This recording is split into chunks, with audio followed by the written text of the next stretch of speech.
Couldn't sleep? Not used to bed lately. You've hardly said a word since you got back. There's not a lot to say. You've been gone 3 days and 3 nights. So, I'm home now. If anything unpleasant happened, you can tell me, you know. I'm not into making judgments, I just care about you. Well, nothing did. And you won't even tell me why you went. Seemed like a good idea at the time. Stop trying to be flippant, it isn't you. How do you know what is me? Perhaps I don't. Did you even think about us?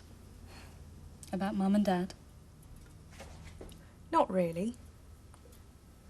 Don't suppose Jenny thought about her dad when she ran away. Oh, is that what this is all about? Copying Jenny? I wasn't copying anybody. I did it for myself. I'm going back to bed. All right, that's enough. Right, I'm off. So what have you got to do by the time I get back, huh? Build a playroom where we keep a massive snooker table. Oh, is sus. that all? What about a swimming pool? Hey, a swimming pool, now you're talking. So, get digging. If I can't watch Batman all day, neither can you, right? Right, I'm off. I'll see you at tea time. Yeah. And don't forget we're going round to Ivy's. How could I? It's been circled on my calendar for weeks. Martin, she's been very good. She's doing a bit to lighten the load. So's my man. We both are. Yeah, everyone's pulling their weight, except me. Don't be ridiculous. You're working all hours God sends in that cafe. Right, little Superman. Can't afford a set of wheels for my old lady, though, can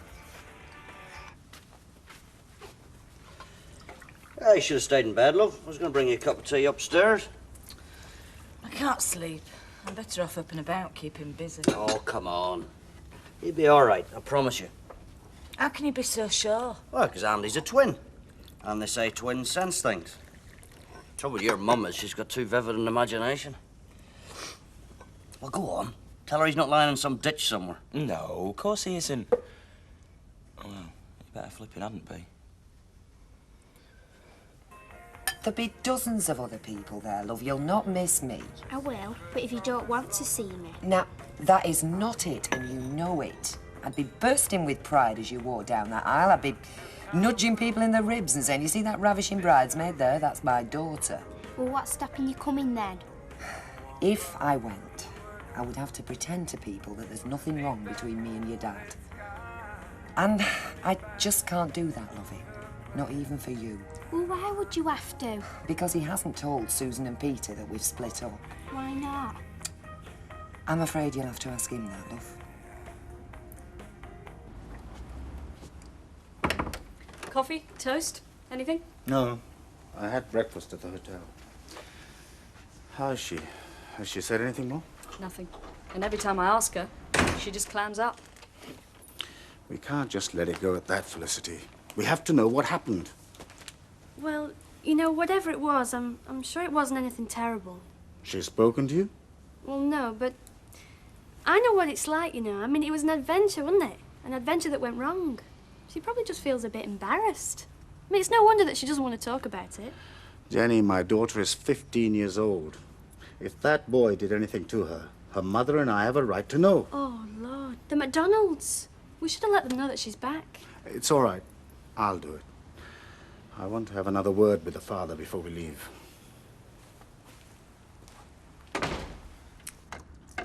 He says it's kaput.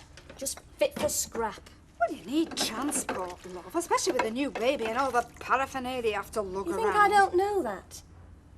The only real money we have is the children's. And I don't want to break into that. It's for their future. That's all very well, Gail, but I mean, you've got to be practical, love. Look, Ma'am, it's bad enough this house being mine, the cafe being mine. Well, half of it anyway. And I know we don't talk much about the age difference, but it's there. And Martin doesn't have an ego problem the size of Mark Baldwin's, fortunately. But he has his pride. So what are you going to do? Well, Martin wants to take out a bank loan. I can't let him do that. I mean, we're having enough trouble making ends meet as it is with only one wage coming in. Oh, why the flipping heck did it have to break down now? We're very pleased, but why is she on her own? Yeah. I mean, what about our lad? Did you say where he is? No. She's very reluctant to talk about him. And that's what worries me. Just what are you implying, mister? Jim, please! Well, I'm sick of him coming round making out Steve's the bad one in this. He's a decent lad and he was brought up to know right from wrong. Oh? That didn't stop him running off with a girl who's underage, did it?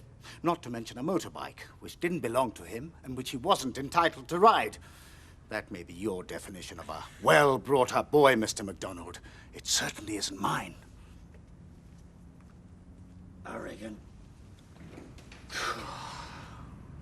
He thinks we're rubbish, you know. He thinks we're straight out of the bog. I don't care what he thinks. It doesn't matter what he thinks. His daughter is back and our boy is still missing. Oh, Jim, we've got to find him. I need to know he's safe. How are you feeling? Okay. Right, you better get your stuff together then. Dad's champing at the bit to get off. He's just filling up the car. Oh, hiya. Come in. It's Steve's mum. Joanne, are you all right? Why does everybody keep asking if I'm all right? There is no need to be so rude. No, it's okay. Please, where's Steve? We split up. Did you quarrel? Sort of. What, and you decided to come home? That's right. It's a bit like drawing teeth, I'm afraid.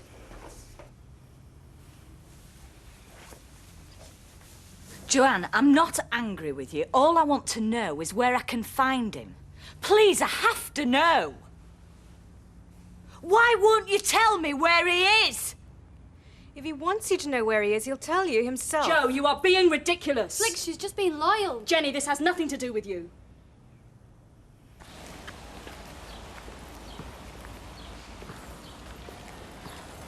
Dad, why doesn't Susan and Peter know about you and Mum? What? Well, that's why she's not going to the wedding. Because she'll have to pretend everything's all right. Oh, not a question of pretending, just a question of enjoying ourselves, acting normally. Why haven't you told them? Well, they both live a long way away, and, well, it's not the sort of thing you spring on somebody over the phone. You could have written. Yeah, I could. But I've had a lot of things on my mind lately. That's pathetic. Yeah. Yeah, I suppose it is. Well, it's not rotten welfare. I've been asked to be a bridesmaid twice now, and both times one of you spoilt it for me. Both times? When I was a bridesmaid for Susan and Mike, you weren't going to come because of some stupid argument with him. I didn't know you knew about that. Of course I did. I'm not thick. And now I've been asked to be a bridesmaid again. She's spoiling it for me. You're dead selfish, both of you. You only ever think of yourselves, never think of me. Dad not back yet. No, he's taken Flick to the shops to get your mum a plant or something. They won't be long, and then we'll be off, finally. I'm sorry if I mucked up your holiday. Well, we're getting away now. We'll get some sun at least. Sounds great. What?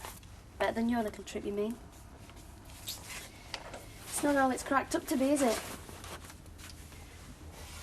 You know, I remember when I was on the run. I mean, there was times when I was scared and I was hungry and cold. And all I wanted to do was shampoo my hair. God, yeah. Gets so greasy and itchy. You feel so dirty. Were you with somebody? Some of the time. A boy? Did anything funny happen?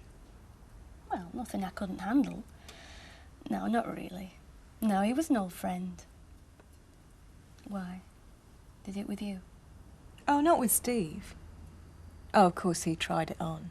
You know what boys are like. But when I said no, he was okay about it when he thought I meant it. I thought you two were madly in love. It's just a silly crush. He's only a kid, really. Yeah. Can be a real passion killer, can't it, being on the run? Joanne, what did you mean when you said not with Steve? About something funny happening? Well, these men I got lifts with. The first one, he didn't actually say anything, but he just kept telling dirty jokes. You know, sort of weird stuff. Sounds a charmer. What happened? Oh, nothing. I asked him to drop me off, and he did. And then the other one, he kept going on about us stopping at different places. Taking our time. The scenic route, you know. I mean, he might have been okay. But you weren't prepared to risk it. Well, no. I suppose you think I behaved like a child. No. No. In fact, I think it's the first time you've acted like a sensible adult. If Madam would like to step this way, luncheon is now being served. Oh, translation. He's called in at the chippy on his way home. As long as he's looking after you, love, that's the main thing. That's what I keep telling our girl. Yeah. Has Martin had any more thoughts on the car yet, do you know? Well, I thought that were down for the knackers yard. Not his heap. The one Mark's working on. Built in little motor. Well worth the £2 grand Mrs. Casey's asking. £2,000? That's a lot of money, Kev. Yeah, no. That's what Martin said. Pity. Suits him right down to the ground as well. Well, Madam McCare's come this way. Champagne's going cold. I'd rather have a nice cup of tea. Yeah. I'll see you later, Audrey. See you now. Yeah, bye.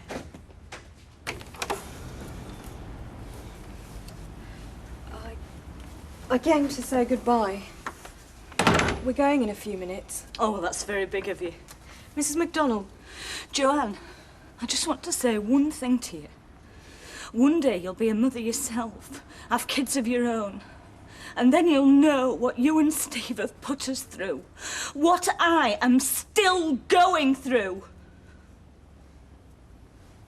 I know, I'm sorry. The thing is... Well, this is where Steve's working. At least he was when I left.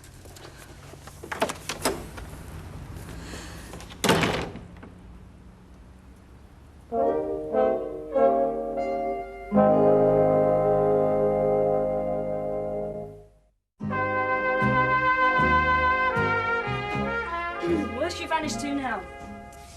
She's gone to tell Liz where Steve is. Well, thank God for that. Flick. She's all right, you know. I mean, the most that she and Steve got down to was some fairly minor snogging. Well, how do you know? She told me. Well, did she really? Dad? Jenny tells me that Joe told her nothing happened between her and Steve. Do you believe her? Yes, I do. Of course. Well, Jenny's our resident expert on the psychology of the teenage runaway, aren't Flick, you, don't Jen? say that. Why? Do you think Dad might be shocked by your own No, colourful it's past? not that. I know you're her sister, but you know, sometimes it is easier to talk to someone that's not too close. Look, let's just put this whole episode behind us. Now, you two get your things in the car and let's go. Yeah, well, I'm not sure I'm going now. Not going? You've been looking forward to this for months. Well, I was. We both were. Well, I hope you've packed your sunblock. I don't want any complaints from you over the next 6 weeks about how your delicate redhead's complexion's getting fried. Get out. Come on. Hang on for me. Get your things, Johan. We're ready to leave. So, you're finally off. Yep. Well, have a smashing time, and take care. Yeah, I will do. I'll send you lots of postcards. Oh, don't bother. I can never read a word on them. Have you seen her writing? Oh, thanks a lot. See you. Yeah, enjoy yourself. You know, you'll have to come back again sometime.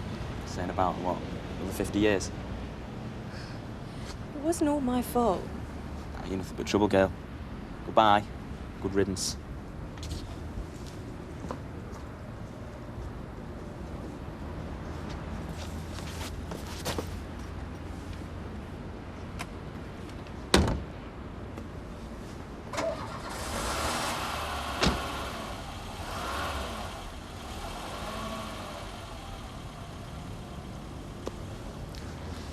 Do you know, I bet they're going to have a smashing time, them two. If I were a jealous woman, which I am, I'd be jealous. Rita, could I ask you an enormous favour? Yeah, of course you can. Could I possibly borrow your car for a few hours? I know it's a cheek and I wouldn't ask, but it's an emergency. Steve? Joanne's given me an address. I've got to go there. Yeah, of course you have. But wouldn't Jim? Oh, Jim's at work. Anyway, you know what he's like. I need to bring Steve back myself. Prepare the ground. Come across to the shop. I'll give you keys. Oh, thanks. I saw Tracy this morning. You're very upset. I know she is. She'll get over it. She's got over worse. Surely you could give it one weekend to make the kid happy. Oh, I love the way you make it sound like it's just me being vindictive. Aren't you? Look, Ken, I know as well as you do how upset she'll be if I don't go. But I also know how destroyed she'd be if I did go, if we put on a convincing act of togetherness and she started to believe it. No, she wouldn't. She knows the score. People believe what they want to believe, Ken. You of all people should know that. Maybe if you told Susan and Peter the truth in the first place. Yeah, well, I explained that to her. Really? What did you say? I said it's not the sort of news you want to convey over the phone. And that's the reason? Oh, you know, I haven't seen either of them for ages. Nothing stopped you going to visit. They're not living on Mars. Why didn't you give her the truth, Ken?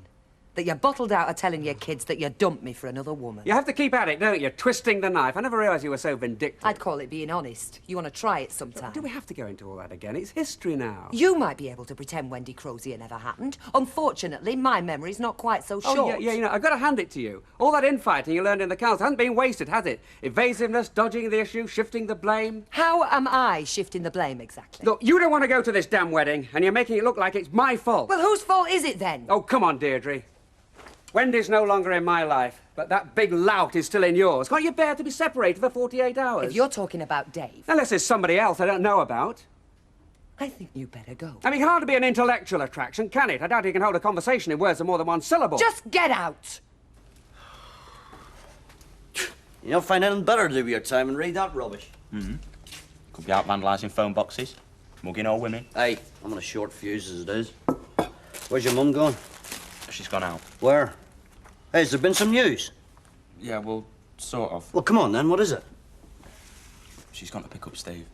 What, she knows where he is? Yeah, Joanne told her just before she left. Oh, thank God for that. Well, where's she gone? Where is he? Lake District somewhere. Mum borrowed Mrs. Fairclough's car. Well, why the hell didn't she come and get me? Well, probably because she'd rather bring him back alive than dead. Well, I think you're very foolish, Rita. Thank you, Derek. It's mutual. After all, the Lake District isn't just round the corner, you know. No, I didn't know that. All Derek means. Yeah, well, it's all right, Mavis. I don't need an interpreter. All I meant was, Mrs. MacDonald is obviously in an emotional state. Encouraging her to drive an unfamiliar car on unfamiliar roads is hardly prudent. Oh, for heaven's sake, Derek.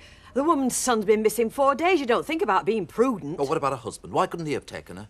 None of my business. Yours either. I'm only thinking about you, Rita. If your car Well, gets thank smashed you up... for your concern, Derek. Next time I want to do a friend a favour, I'll get your permission first. All right.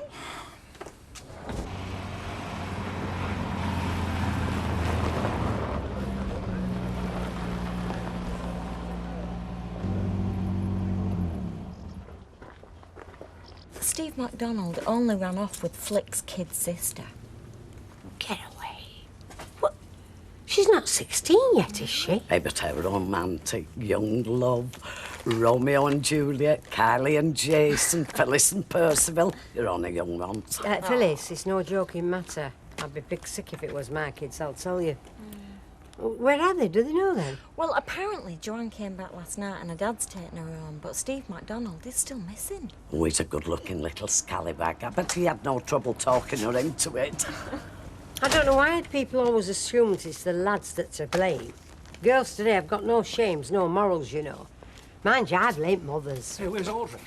And some of them are worse than others. Well, she's gone out, but she hasn't been back since. Oh, she knew I was going to be out most of the afternoon. She's supposed to be here helping you. Oh, Mr. Roberts, I can manage. She shouldn't have to manage in her condition. Thank you, Phyllis. Did she say where she was going? No, just out. No, he's not on now. He's finished the lunchtime shift. He's not due on again until 6, if he turns up. What do you mean? Never can tell with these kids. His girlfriend had a runner. Wouldn't surprise me if he followed suit. Can't rely on anybody these days. What, you think he might have gone? He'll not get his day's pay if he has. You can check his room if you like. I already have. He's not there. Look, is it all right if I wait here? Suit yourself. I've got a hotel to run.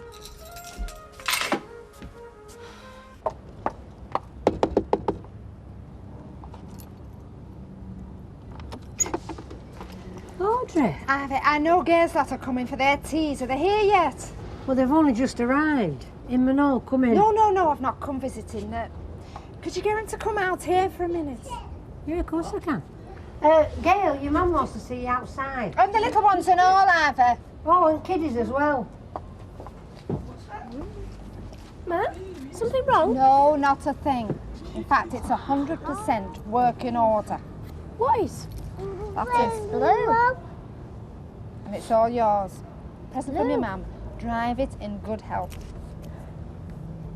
Mum.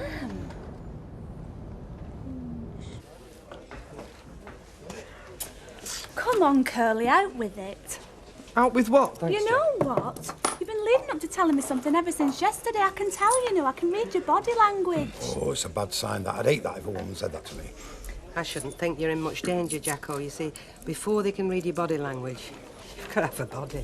What is it, Pets? They've not cancelled your promotion, have they? Look, they wouldn't do that, not a second time, would they? No, it's this course that they're making me go on. He's been made Mr. Holdsworth official deputy now, you know, with special responsibilities for computers, haven't you? Yeah, well, it seems it's at the same time as the holiday. It's not. I've pleaded, I've begged, I've cajoled. But it's no use. I have to go, so it looks like I won't be able to come to Barmouth with your parents. Well, it's tough at the top, eh, Curl? I bet you're devastated. I am. But you have to make sacrifices like this when you're climbing the career ladder. Tell me you understand, Kimberly. You're in luck. He's landed. Steve, he's back. In the kitchen. Look, I don't know what this is all about, but I'd be obliged if you'd not keep him long. I pay him to work when he is here.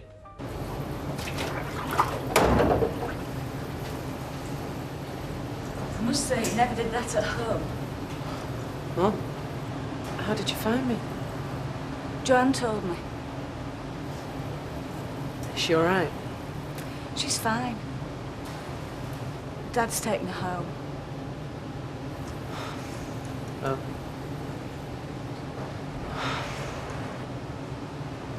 And what about you? What? Are you ready to come home?